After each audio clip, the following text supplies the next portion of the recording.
Bonjour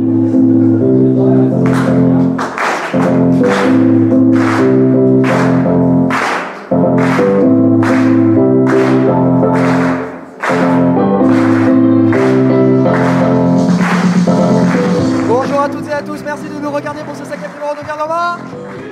Vous le savez, je co-anime cette émission avec Antoine Lifon, on peut l'accueillir s'il vous plaît.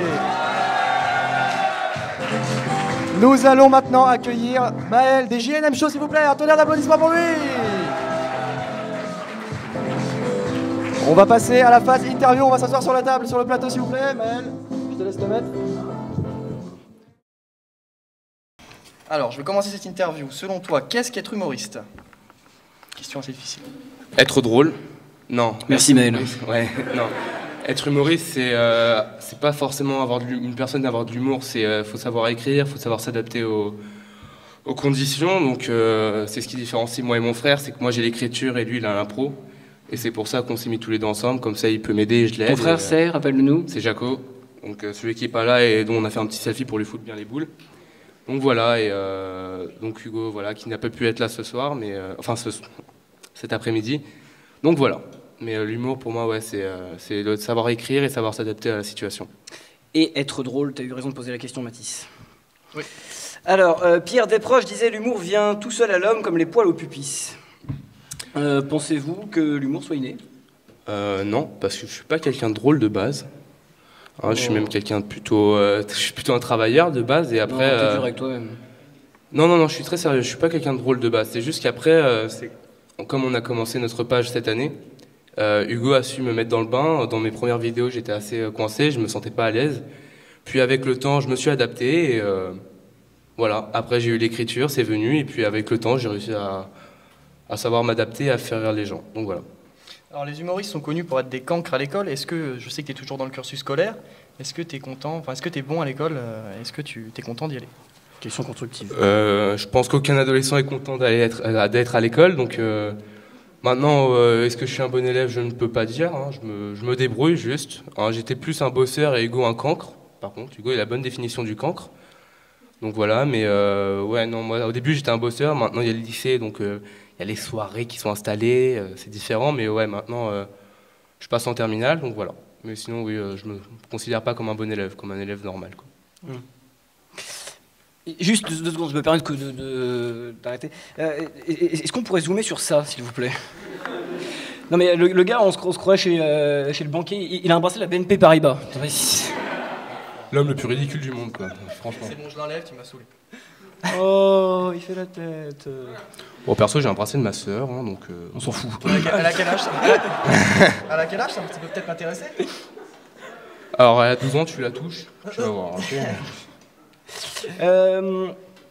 Einstein disait que l'humour était la seule chose absolue dans notre monde. Pensez-vous que l'humour est le seul moyen de faire face aux affres de la vie? Ça c'est beau, c'est signé. Qu'est-ce que t'écris bien. C'est très beau, mais j'ai rien compris, donc si tu pouvais surtout répéter, j'ai pas Les affres, compris. c'est les vagues.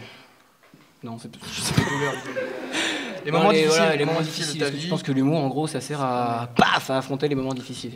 Ouais, ça permet... c'est un peu bizarre comme question, mais ouais, on peut être à l'aise. Après les débuts, forcément, on n'est pas à l'aise, on est dans le stress, mais après, ouais, ça peut permettre de souffler et d'oublier les mauvaises choses, quoi. Ça peut être un bon moment. Après, il faut savoir être drôle, quoi, parce que si tu passes et que tu fais de la merde... Ouais, mais il y a des humoristes, souvent, quand même, beaucoup. Hein. On dit que les humoristes sont des gens quand même très tristes dans la vie.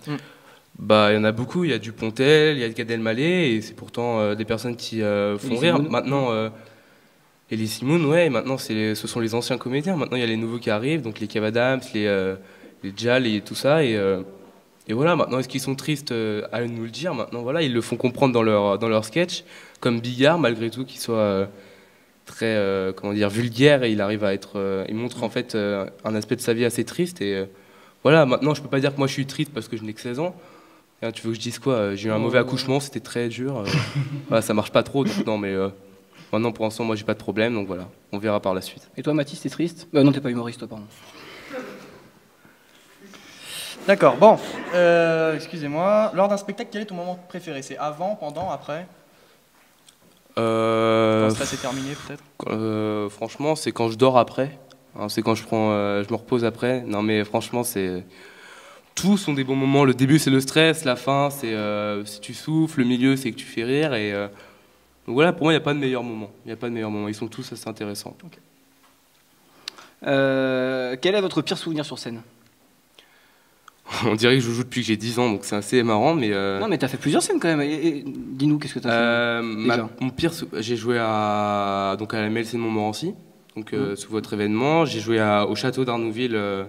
Donc voilà, on a joué aussi au Matana à Paris, dans un petit bar, et on a joué aussi au collège de Saint-Prix il y a 2 semaines. Donc voilà, et là. Alors là, j'ai une question qui concerne plus Antoine. Lorsqu'une blague ne marche pas... Non, j'allais dire que c'était toi. On avait parlé comment on réagit. Non, on avait dit que c'était moi qui l'avais. Comment on réagit face au public quand une blague ne marche pas? Parce qu'Antoine est vachement concerné par la question. Voilà, et puis je rigole en plus. Il se taille entre eux. Putain, la lèche, il se taille entre eux, quoi. Non, mais c'est l'improvisation, je pense. Après, faut savoir improviser. Mais déjà, au moment où tu montes sur scène, c'est que ta blague, faut que tu te sois entraîné devant quelqu'un. Faut que tu l'aies déjà joué, parce que si tu le fais sans avoir joué devant personne, c'est sûr que tu vas pas faire rire tout le monde. Et après, c'est comme je dis, il faut savoir s'adapter à la situation. Moi, par exemple, je vais prendre l'exemple, quand j'ai joué au château d'Arnouville, et la moyenne d'âge était de 70 ans. Je pouvais pas, quand on parlait de Facebook, ils nous regardaient, ils disaient quoi? Facebook, on ne connaît pas. Donc voilà, mais il faut savoir s'adapter. Et après, voilà, c'est du travail. Et puis, si jamais tu vois qu'il n'y a pas autant de rire que tu penses, tu fais une petite improvisation selon la blague. Ok. D'accord. T'es fier, hein, vraiment, il est fier de sa vanne. Je vois, il est wouh. Vous souvenez-vous de votre première apparition sur scène? Qu'est-ce que ça fait d'apparaître sur scène pour la première fois? C'était à la MLC, et donc là je vais un avec peu... Moi C'était avec toi, c'était notre première scène, ouais. Tu peux être fier de toi. Est-ce que vous pouvez m'applaudir, si vous voulez, parce que personne ne le dit On s'en fout. Et quand le mec lance des applaudissements, c'est l'indifférence totale, mais complète, incroyable. Non, c'était à la MLC, et en fait, Hugo, lui, il était à l'aise, parce que Hugo a fait du théâtre pendant 2 ans. Ouais. Du coup, forcément, il était habitué, et Hugo, depuis tout petit, il veut être comédien. Il veut vraiment être comédien. Moi, si tu veux, depuis tout petit, je veux être prof de sport. C'est pas vraiment c'est pas le même domaine.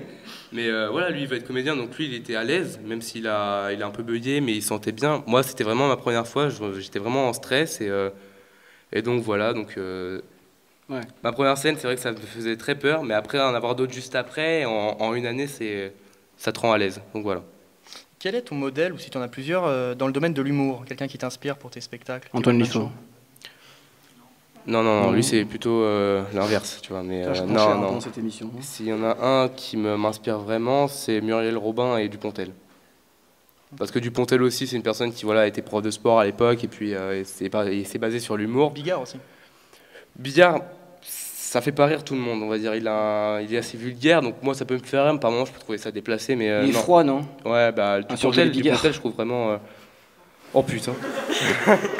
Allez, sors, c'est bon. Allez, j'en ai marre. C'est bon. Donc voilà. Non, mais Dupontel, ouais, je pense que c'est un. Et puis à Elie Simoud, après il y a tous les grands, mais bon, si j'en ai vraiment un, c'est Dupontel et Muriel Robin. Alors maintenant, on va introduire un débat. Le public pourra interagir avec nous. Ouais, c'est la toute nouvelle chronique, d'ailleurs. Nouvelle chronique. Et c'est une question qui, je pense, est intéressante. C'est peut-on rire de tout? Je te pose la question, et puis après, on pourra revenir. Mais est-ce que je vais dans le public, moi? En fait, c'est peut-on rire de tout? S'il y a quelqu'un qui veut venir aussi sur le plateau. Ok, je me prends un gros vent là, c'est sympa. Excuse-moi. On peut pas rire de tout, forcément. Je veux dire, voilà, quand Antoine me parle, je rigole pas. Voilà, non, c'est. On entend par là, par exemple, de rire de tragédies, d'événements qui. C'est différent. Faire de l'humour noir, par exemple. Ça fait pas rire tout le monde. Par exemple, s'il va faire un humour noir par rapport qui peut paraître raciste, les personnes concernées peuvent ne pas rigoler. Après, il faut avoir un esprit ouvert. Maintenant, on rigole pas de tout. Moi, je peux rigoler. Je suis assez ouvert. Je rigole pour beaucoup de choses. Mais au revoir Antoine. Mais non, par moments, ça peut être déplacé. Donc non, on rigole pas de tout. Alors, je sais pas s'il y a une question de quelqu'un du public qu'Antoine va pouvoir poser. Antoine. Alors, peut-on rire de tout? On m'entend? Pas vraiment. On m'entend pas. Peut-on rire de tout? J'ai un ancien chroniqueur. Est-ce qu'on pourrait faire un gros plan sur lui, s'il vous plaît? Un ancien chroniqueur de Verdun Ville qui nous a lâché, vous vous rendez compte un peu? Oh non, Hugo, le traître, félon, Pardon. Qu'est-ce que tu penses de... Est-ce qu'on peut rire de tout? Personnellement, je pense qu'on peut rire de tout, mais pas avec tout le monde. Le micro, voilà. Je pense qu'on peut rire de tout, mais pas avec tout le monde. C'est-à-dire, comme aujourd'hui, je discutais justement avec les gens qui sont à côté de moi. Par exemple, c'est un exemple assez dur, mais tu peux pas rire d'un cancer avec quelqu'un qui a un cancer. Merci beaucoup, Hugo. Parole constructive. Est-ce qu'on pourrait l'applaudir, s'il vous plaît? Il est mignon, Hugo. On va demander l'avis de quelqu'un d'autre. Mademoiselle, est-ce que vous pouvez nous répondre? Peut-on rire de tout? Je suis d'accord avec Hugo, pareil. Je Oh, sais pas, je veux dire... Que d'arguments, dis donc. Ça, de grands discours, là, quand même. T'as vu les arguments ou pas, quand même, qu'elle a? Bah dis donc, incroyable. D'accord, bon. Peut-on rire de tout? Bah pareil, j'ai un dernier chroniqueur qu'on avait avant dans l'émission et que je voudrais interviewer, pareil. Au bûcher. Pardon. Il s'est fait un petit kiff tout seul. Bah, je pense que c'est délicat. Ça dépend des situations, en fait. On peut rire de tout, mais ça dépend des situations, quoi. Ça se rapproche un peu d'Hugo, mais... Bon, sinon, il n'y en a pas un dans le public. Hein. Vous êtes tous bons à acheter. Hein. Moi, je pense qu'on peut rire de tout. Enfin, pas tout, mais ça dépend des situations, quoi.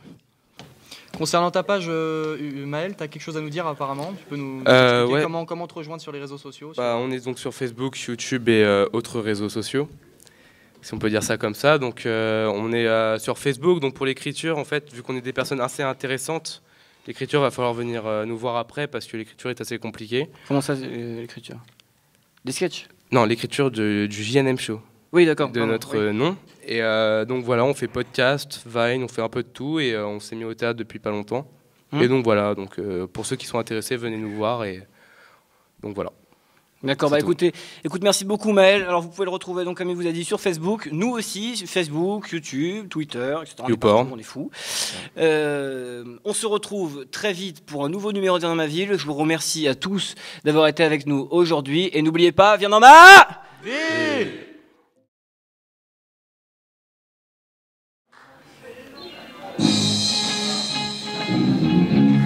Bonjour. Vous allez bien? Bof. Donc je me présente, je m'appelle Maël Dervaux, j'ai 16 ans. Donc ça me fait très plaisir d'être là ce soir et d'avoir été invité par Viens dans ma ville. Donc voilà, donc vous allez bien tout le monde?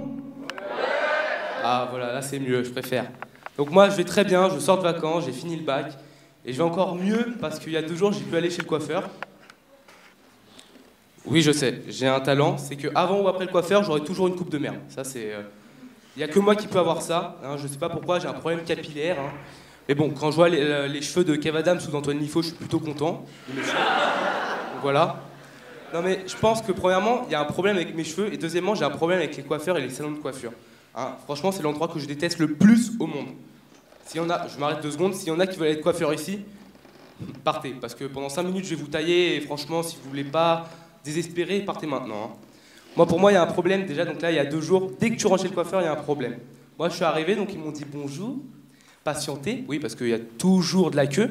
Donc tu t'assois sur les canapés et là, tu vois les 350 000 magazines qui sont en train de pourrir depuis 2006.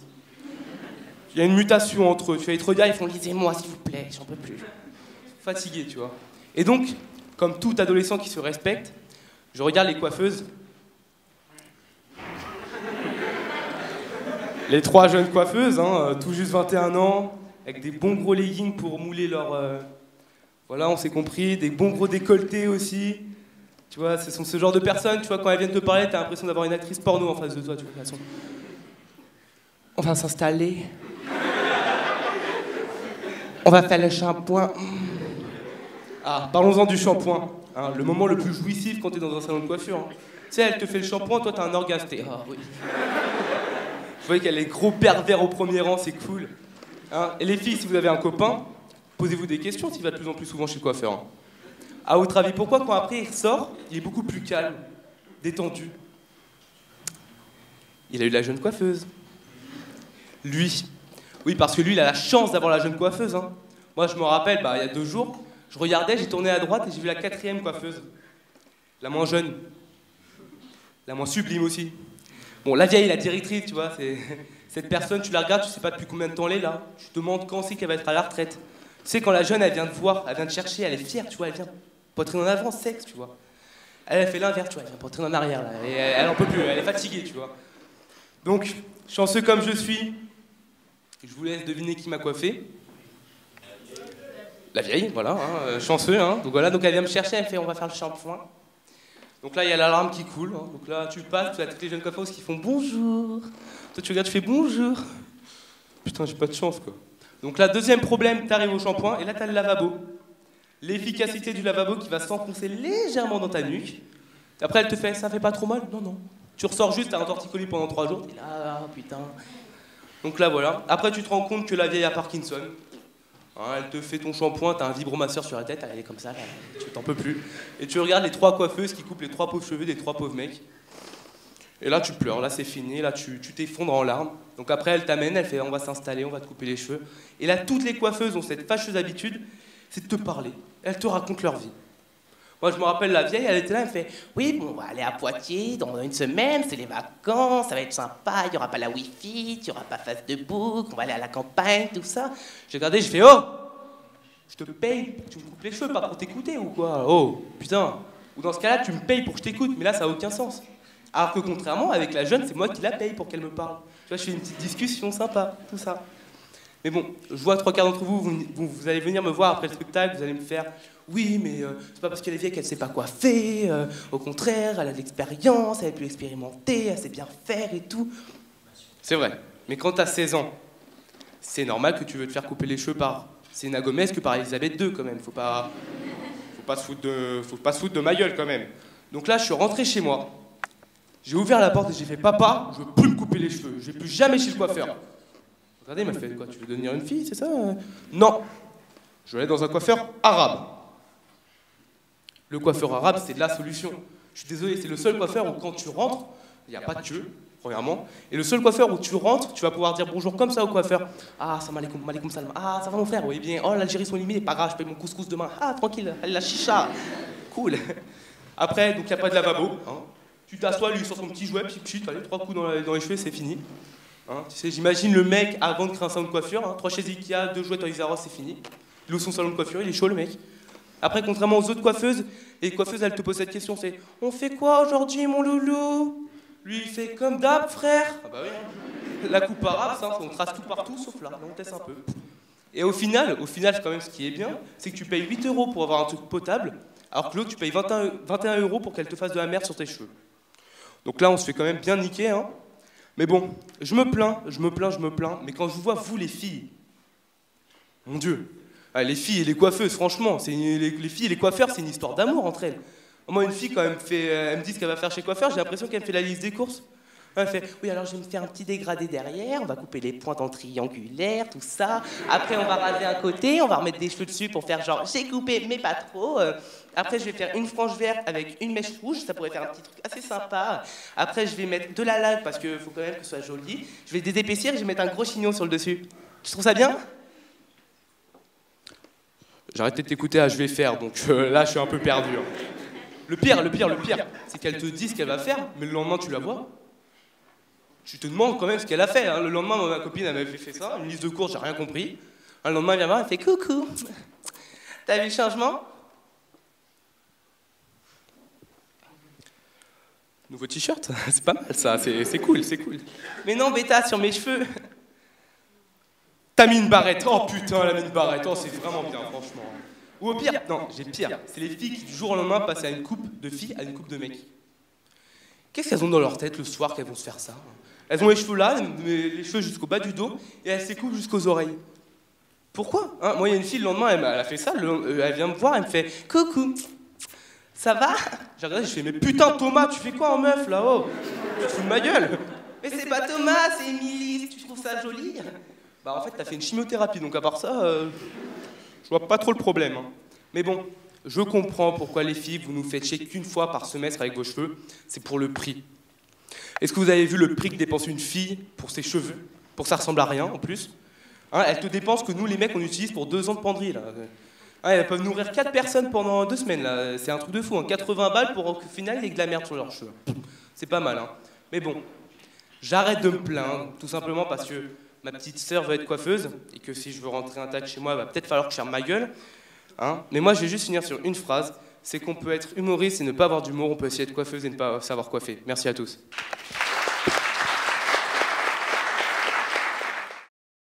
Donc pour moi, ça a été très dur, là c'est un grand stress pour moi, parce que mon frère n'a pas pu venir malheureusement aujourd'hui, il était à un festival de musique, donc c'est un peu une complicité en moins.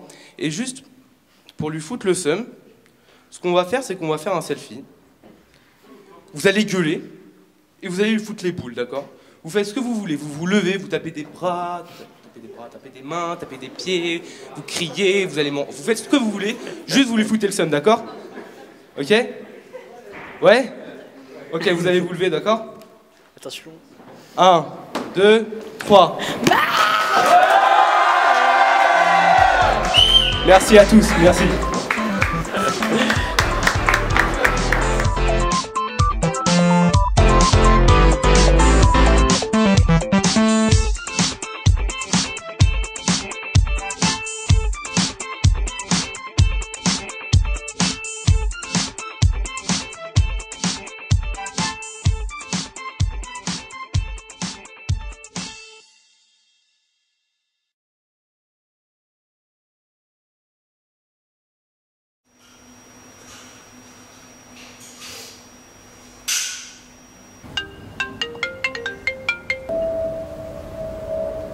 Allô?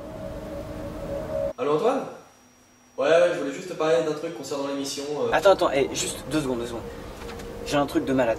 À la place de faire animateur télé, musicien et tous les projets, on va faire humoriste. Humoriste, ça cartonne avec les meufs, en plus on va serrer, je suis sûr. Attends, écoute bien celle-là. Ouais, vas-y. Comment s'appelait la grand-mère de Ben Laden? Vas-y. Mamie Traillette. Mamie Traillette.